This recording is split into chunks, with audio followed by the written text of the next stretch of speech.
Fans are going to like me over there, but I'm going to have a good time. I can't wait. We go back to the lab with Jordan Moore and John Jackson on Trojans Live. And this segment of Trojans Live is brought to you by Allstate. The Trojans are in good hands with Stevie Tuikolovatu and Jordan Moore, John Jackson now with Big Stevie. You never get to hear your voice. What do you think about hearing your voice? You like that sound? No.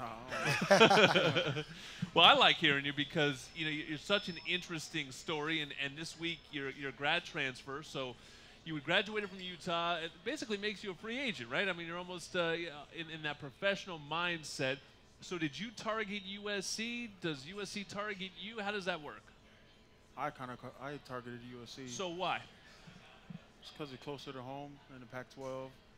They needed D linemen, so it was a good fit for me, so we made the move. Yeah, your wife's also from California as well. Is that correct? No, she's from Reno. Oh, from Reno. Yeah. Oh, okay.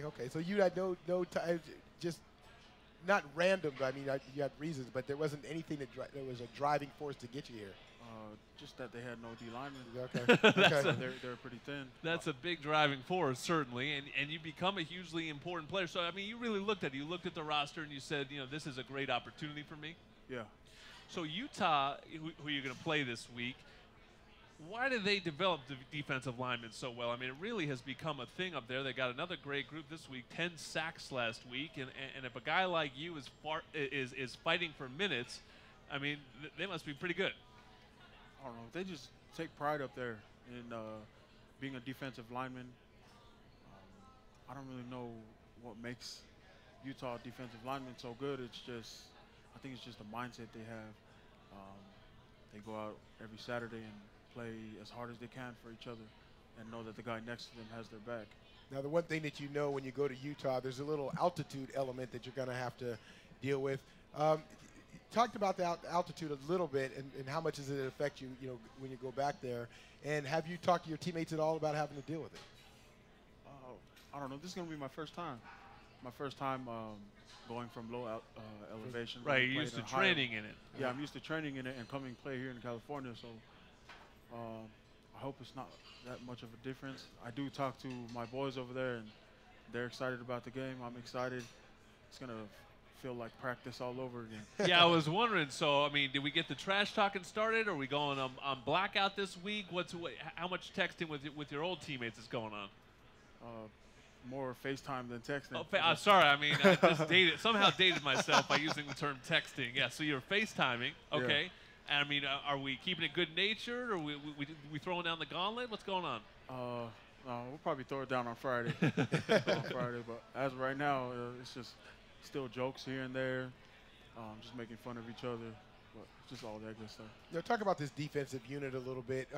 After watching the film of Stanford, and we know the plays that went wrong, but where are you guys at as a unit in terms of,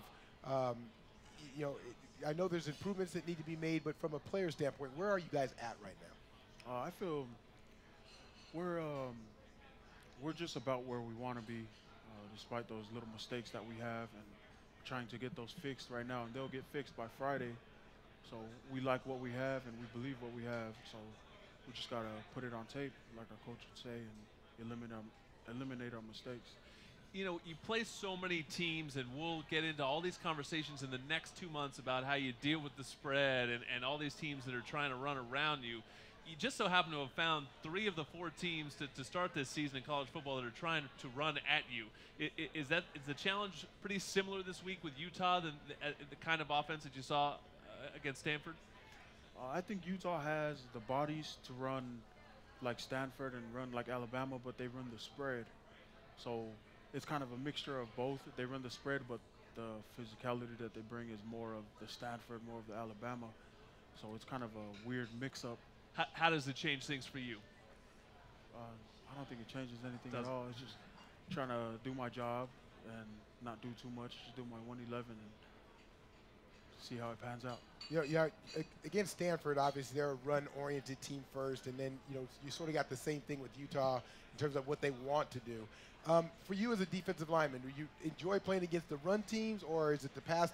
Or do you like getting after the quarterback more? I like playing more against the run. I'm more of a run stopper. I wish I was a pass rusher. I still got to work on that. But I like going against the run. It's basically weight room against weight room. Yeah. And You know, you're an interesting story, Stevie. I mean, it was fun listening to you when you got to meet the media. We don't get a whole lot of 25-year-olds